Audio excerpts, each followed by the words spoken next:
Ayan po mga kaibigan, magandang gabi po sa inyong lahat.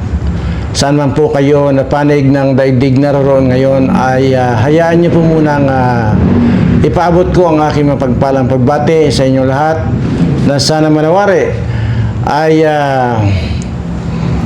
mailayo kayo sa lahat ng uri ng kapahamakan, mailayo kayo sa lahat ng uri ng mga sakit, mailayo kayo lahat sa mga mabibigat na problema, bagkus ang darating sa inyo, swerteng walang katapusan. Ayan, at sige po, bago tayo pupunta sa ating main topic, ay nais ko po munang sabihin sa inyo na masyado pong matataas yung mga hula ninyo doon sa price ng relo ko. Actually, mumurahin lang po yan. At kung magkaroon man po ako ng relo, actually meron din naman po, pero hanggang 2 milyon lang po yung pinakamahal po na relo ko. Ayun po mga iba naman, yung mga nag-comment diyan, may 30 million, may 5 million, may 10 milyon. Matataas po masyado yung inyong hinula doon sa presyo ng relo ko na ipinakita kahapon. So masyado pong matataas yun.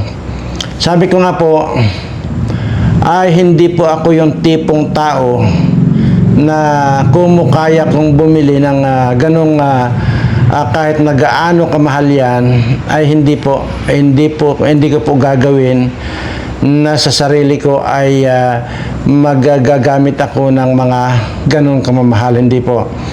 Pero bagamat ganon pa man, ay mayroon po akong sinasabi. Ang sinasabi ko po sa inyo ay mayroon din naman po akong relo, pero ang pinakamataas po na presyo hanggang 2 milyon lang po. So yung iba po may tig-piso na lang po na relo, yung iba po 3 piso. So hindi po masyado pong mahal, masyado pong mataas yung inyong hula. Anyway, mamaya po ay mayroon din po akong papahulaan ulit sa inyo. Sana po ay mahulaan nyo na, dahil ito naman po ay gawain ko talaga na magpahula-hula. Kung inyo pong, sabi ko nga po, sayang kung inyo lang na abutan yung Facebook account ko na isinara ng Facebook, ay nandoon po sana lahat, makikita nyo po sana lahat kung gaano karami yung mga nagkaroon ng premyo, nanalo, at saka yung mga pinagbibigyan ko ng mga relo mismo.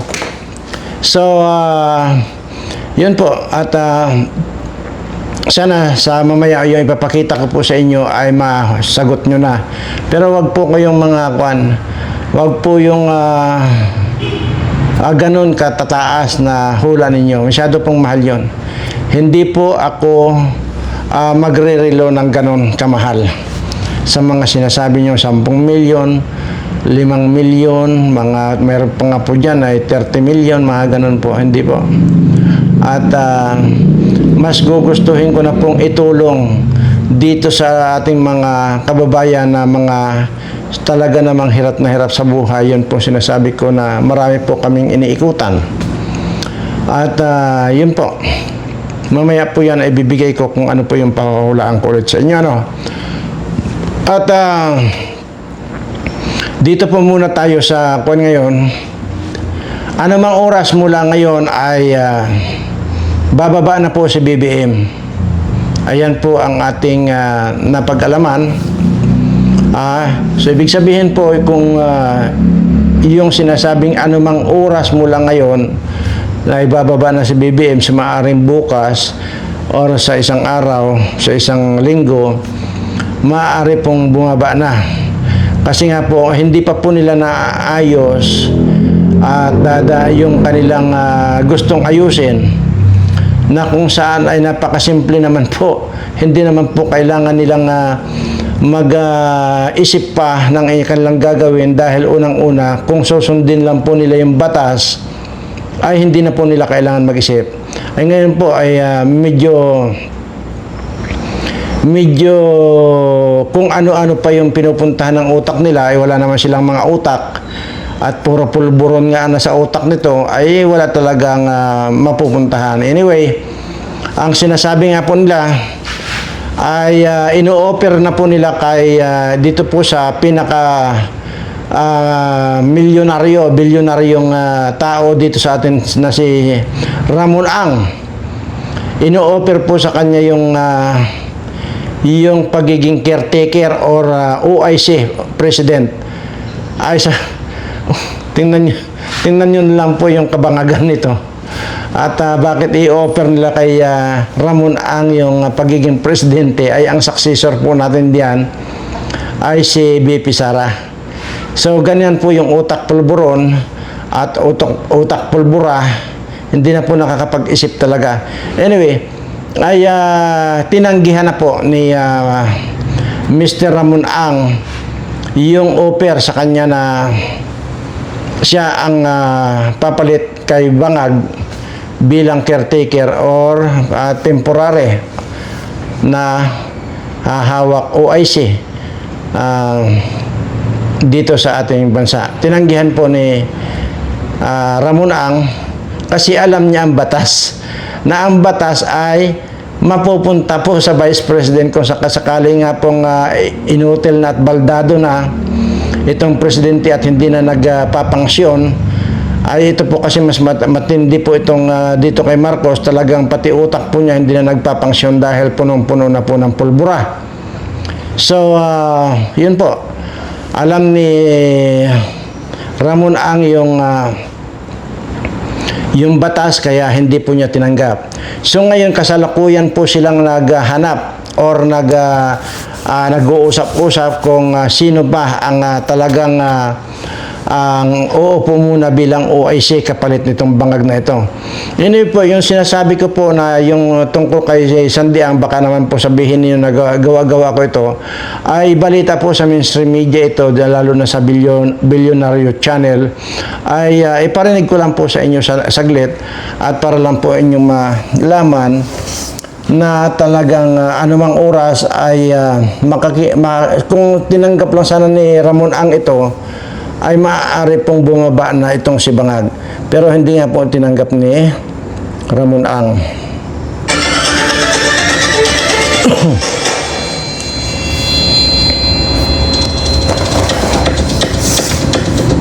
The First Lady Luis Araneta Marcos,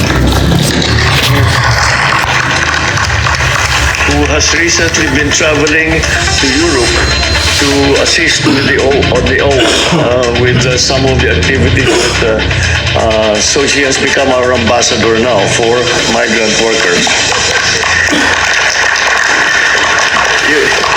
It's your new designation. Di ba magka-cabinet shake-up tayo sa kasama ka na doon? Cabinet shake-up daw. Malaman ang biro ng Pangulo, mukhang hindi pa tapos ang rigudon sa kanyang administrasyon. Yan ay kahit magulo pa rin ang dahilan sa pinakahuling balasahan sa pagitan ni Lucas Bersamin at ng Malacanang. Sino ba ang paniniwalaan? At dahil nga sa gulo sa politika, government reset umano ang niluluto at isang ultra-bilyonaryo raw ang napupusuang mamuno. O yan na po. Magandang gabi. Ako po si Pinky Well. Ako naman si Willard Cheng. At ako si Corina Sanchez Rojas. Sa mga kaibigan natin sa Maguindanao, mapia magabi. Simulan na natin ang agenda. Sa gitna ng gulo sa politika, ultra-bilyonaryo Ramon Ang nais umanong itulak bilang caretaker ng gobyerno. Pero RSA pass daw. Hayaan na, tunay na rason ng pag-alis sa pwesto ni dating Executive Secretary Lucas Bersamin, pabayaan na lang daw ayon sa Malacanang. Exclusive, higit 1 bilyong pisong mga proyekto na kubra ng iisang kontraktor sa Palawan sa ilalim ni Martin Romualdez. Pinuno ng kumpanya, naging executive... Isa pa rin po ito si Romualdez, ito makukulong po ito. At sandali, i-forward lang po natin, ha? Saan ba yun? Saan ba yun?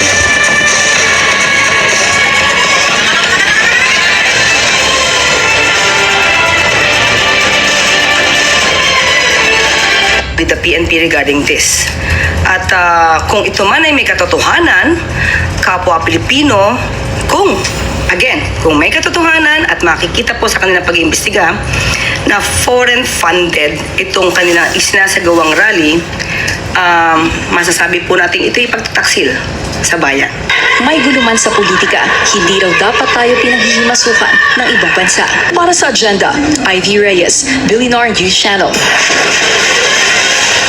Thanks but no thanks. Hard pass si ultra-bilyonaryo Ramon Ang Yan na sa po. niluluto umanong government reset kung saan siya raw ang napupusuan bilang caretaker. Paglilinaw ni Ang, hindi siya papasok sa politika. Kilala si Ang na taga-suporta ng gobyerno at gumagawa ng mga proyekto para sa ikabubuti ng mga komunidad. Anya, dito siya higit na makatutulong at dito siya mananatili. Dagdag ni RSA, bagamat maraming hamon ang kinakaharap ng bansa, ang pag-asenso nito ay hindi dapat iasa sa iisang tao. Nagpasalamat din si Ang na San Miguel boss sa lahat ng sumusuporta sa kanya. Makakausap natin kaugnay niyan si constitutional law expert Ayan na Domingo po. Cayosa. Magandang gabi po sa inyo, Attorney Cayosa. Good evening, magandang gabi sa ating mga kababayan. Opo. Hard pass na po si RSA, ano? But still, kailangan po pag-usapan kung legal ba itong niluluto umanong government reset. So ano po ba yun? Is there such a thing as a caretaker? Well, there is no such thing as a caretaker Yeah. sa ating konstitusyon. So yung linuluto nila na yung civilian military junta, illegal ho yan. Hindi lamang labag sa ating konstitusyon, kundi labag din ho yan sa mga criminal laws natin sa revised penal code. So sana maghinay-hinay sila.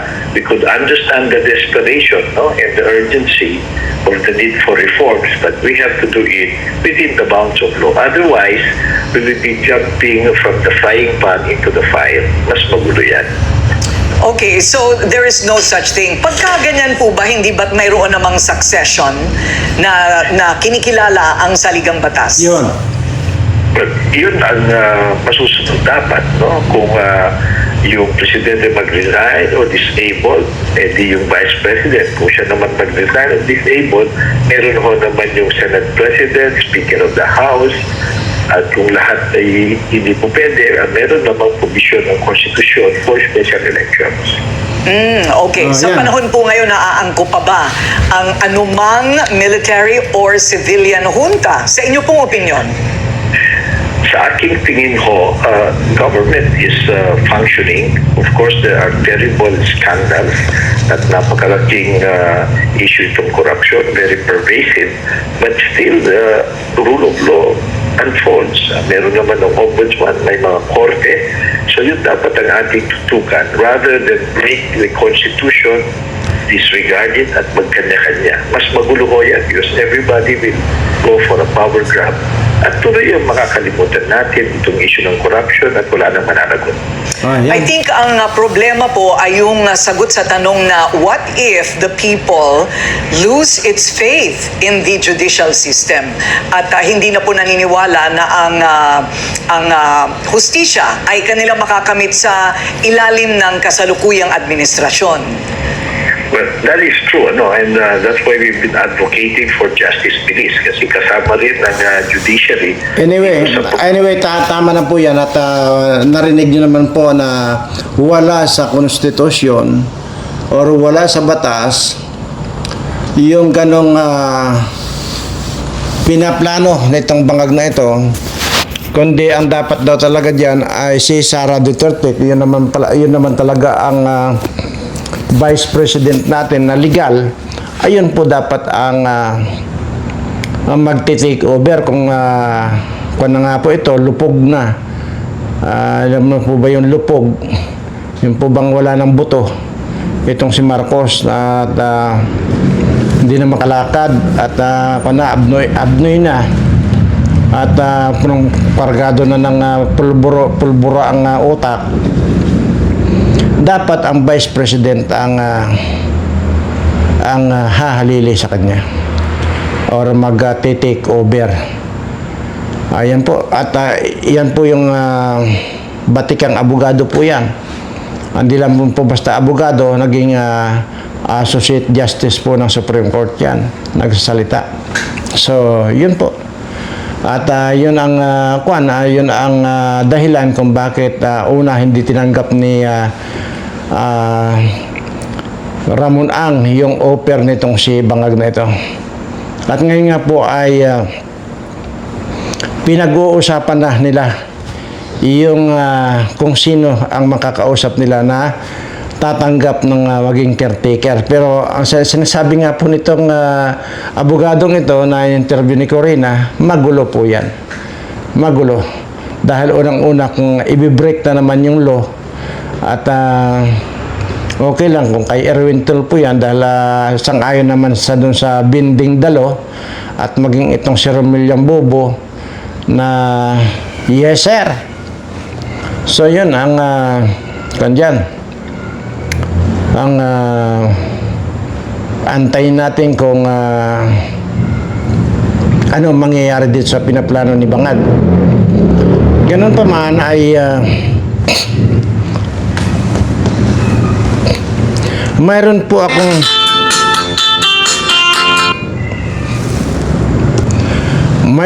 akong na basa, hindi ko lang po ito ko alam kung totoo. Basahin ko lang po para wala kayong masabi sa akin, baka sabihin nyo gumagawa-gawa ako ng istorya. Ito po ay post ng Dingmar. Ayan. Para wala po kayong masabi sa akin, basahin ko lang po. Ito po ang message po yan. Yan. Ano? Yan. Basahin ko lang po. Tito Soto isinugod sa ospital matapos atakihin sa puso.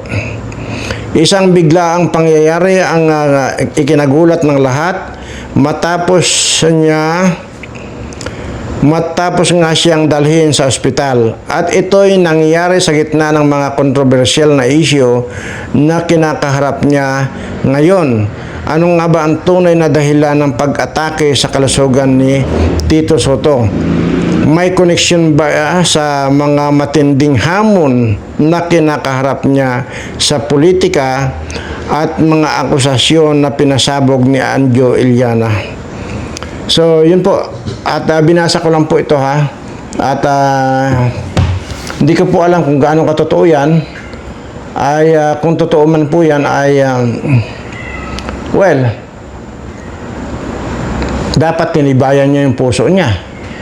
Dahil sa kabi-kabila ng mga akusasyon sa kanya, napakarami, pati yung kay Pepsi Paloma na uungkat na, at napakarami pang mga babae, at malamang ito ay binatukan ito ni Miss Helen Gamboa, yung kanyang asawa, dahil nga doon sa mga naglabasan ng mga babae niya, at may mga anak pa pala yan.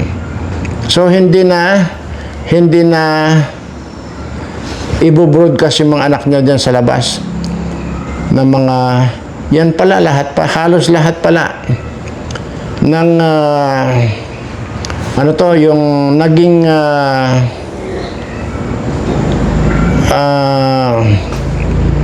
tao dyan sa mga itbulaga nila na yan ay tinira pala nila. At nagpahayag na po yung si Clarete. At marami po So, nandiyan naman po yan. At alam niyo naman po yan siguro yung mga balita dyan na umamin yung mga babae at may mga anak pangaraw. So, ibig sabihin, hindi naman kaya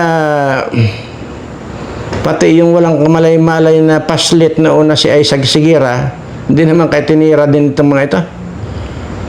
Ay paslit po yan. Pero ang dami pong mga bata, kagaya nung si Maha Salvador. At mga nagsasalitaan na po sila. So, ibig sabihin, wala pala silang pinapalampas itong mga ito. Ito yung po sinasabi ko, na kaya pinilit niya makabalik sa politika dahil sa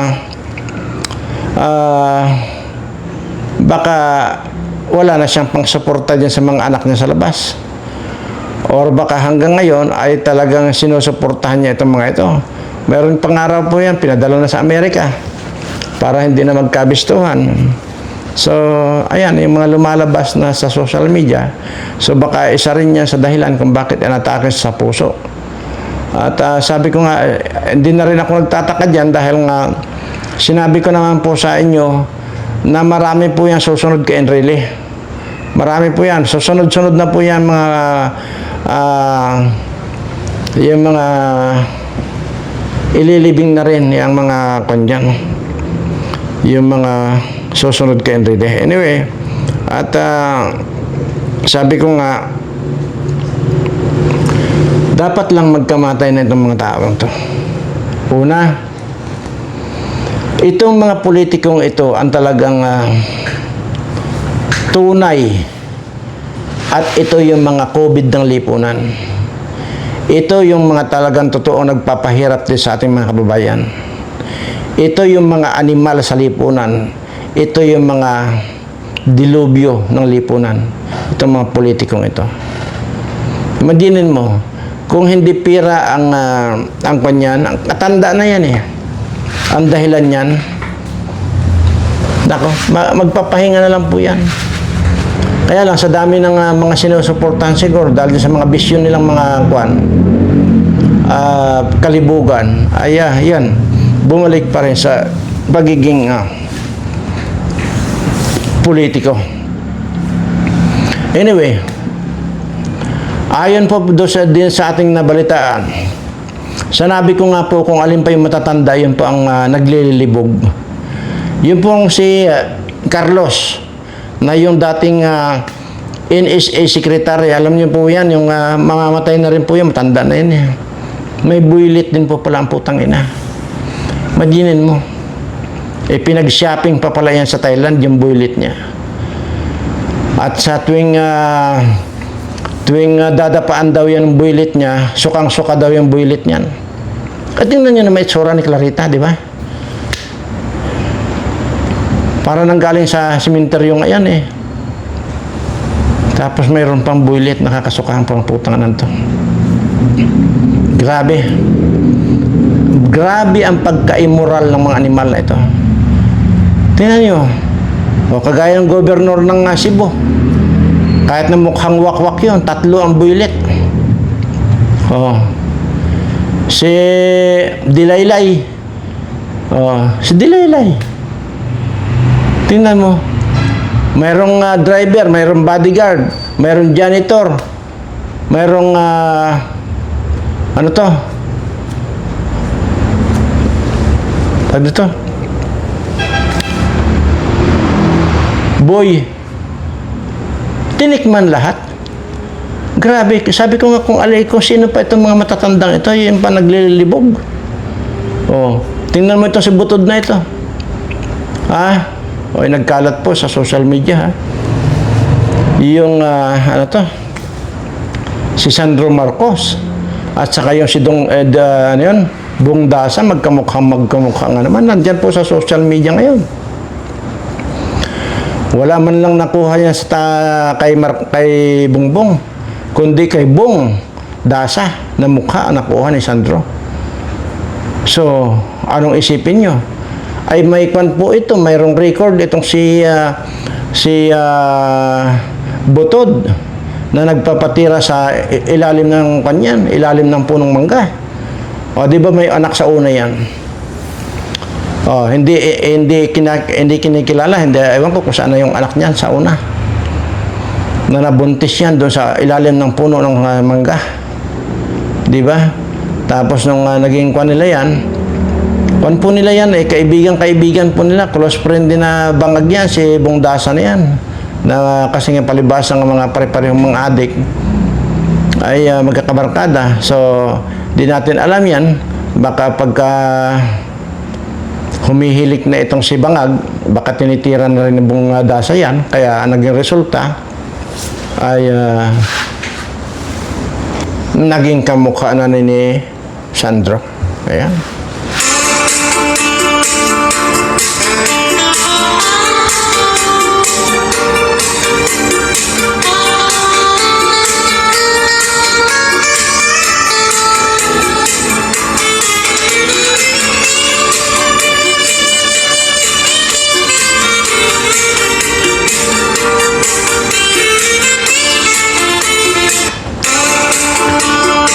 Ayan po, at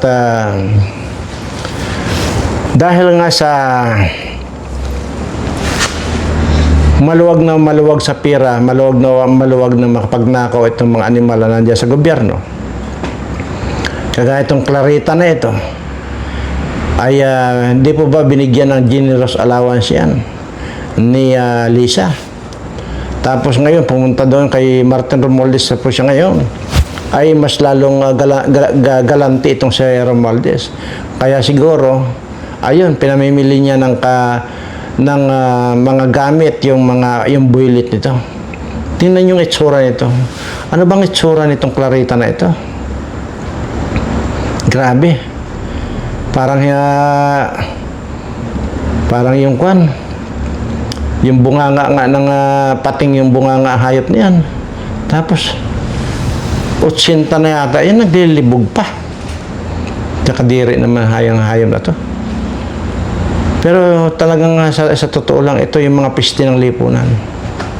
Ito yung mga totoong nagpapahirap sa ating mga kababayan. Kaya ang resulta, napakarami nating mga kababayan ang hirap na hirap sa buhay, gutom at walang masaing. Kaya nagiging resulta, ako ngayon, yung may obligasyon na ikutan yung mga dumarami nating mga mahihirap na kababayan. Yun. Anyway, medyo lang po ako ngayon. Medyo wala ako sa mood dahil medyo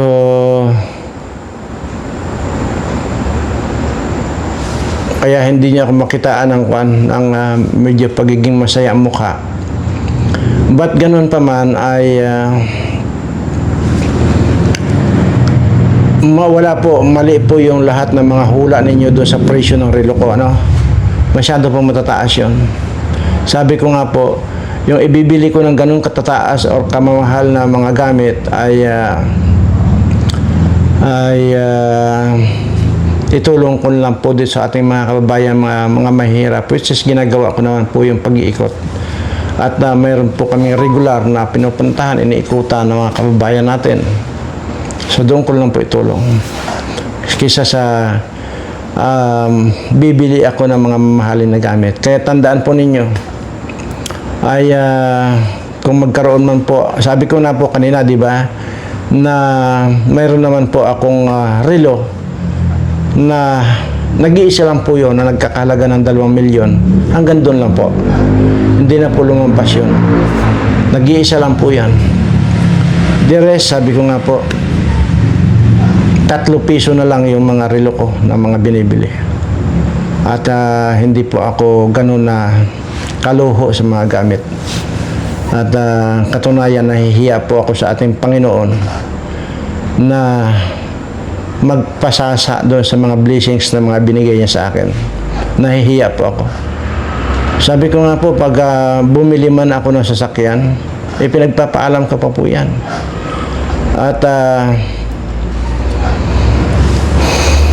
meron naman po akong sign na nakikita kung pinapayagan akong bumili ng mga ganun. Kahit ano po yan ay ipinagpapaalam ko. Kaya naman po nagkaroon ako ng speedboat ay dahil nga yan naman po ay gamit na gamit ko doon sa mga halimbawa kung tinatamad ako magbiyahe sa kalsada at may shortcut ko lang sa dagat, yun po ang gamit ko lang. Pero hindi po ibig sabihin na kaluhuan na yun. At ganun pa man ay lagi ko siya ipinagpapaalam yan ano man po yung aking gustong bilhin. So sinasabi ko naman po, lahat yan ay marunong po ako makontento. Katunayan, sinasabi ko po lagi yan. Araw-araw ko pong sinasabi yan. Na Lord, na tama na po, stop niyo na yung pagbibigay ng patuloy na pagbibigay ng blessing sa akin.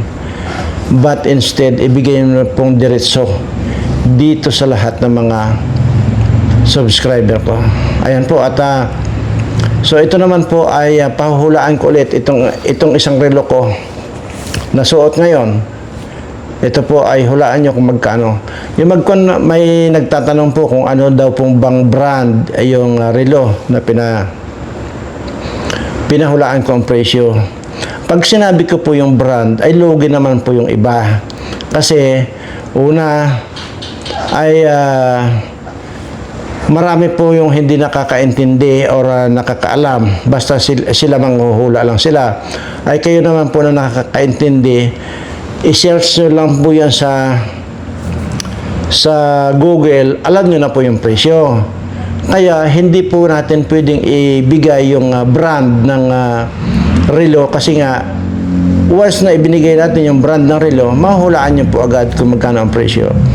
Ay paano po yung iba na hindi naman nila alam mag-search sa Google. Basta ang umaasa lang sila doon sa huhulaan na nila. Kaya unfair naman po. So ito po ay pakita ko lang po ulit. Ayan. Ganun po. So yan po. At sa hula po ninyo magkano po yan. Pero sinasabi ko po sa inyo na sinabi ko na po kanina, yung pinakamahal kong relo ay nag-iisa lang yon. Yung relo kong yun 2 milyon. Pero the rest, yung mga iba pang mga relo ko, which is napakarami nito, 3 piso lang po ito. So bahala na po kayong hula kung magkano po itong relo kong ito.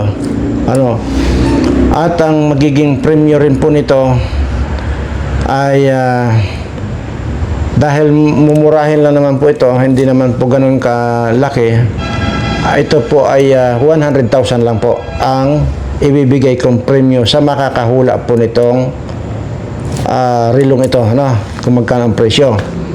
Sabi ko nga po, hindi ko po pwedeng sabihin ang brand dahil hindi po makasabay yung iba. So, ang makakahula po nito ng presyo, siya po ang mananalo ng 100,000 pesos. Kaya naman po, kahapon,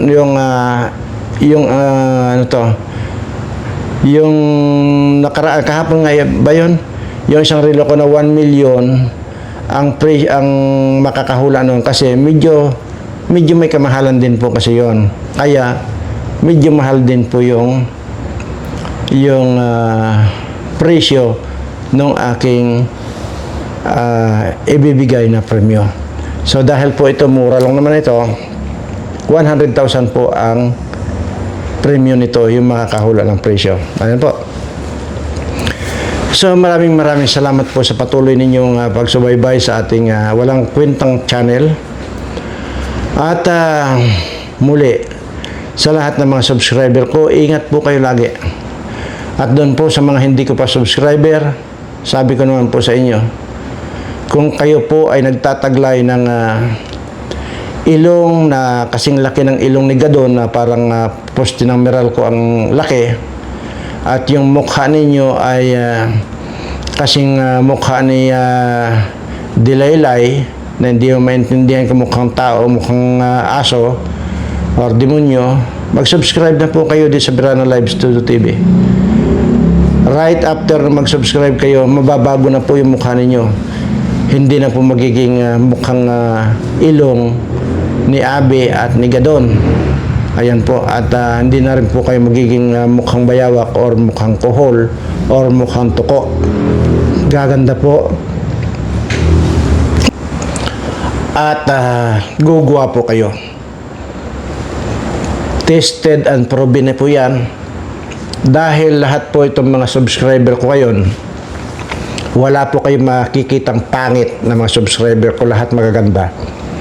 Lahat mga gwapo. So maraming salamat po at mahal na mahal ko po kayo lahat.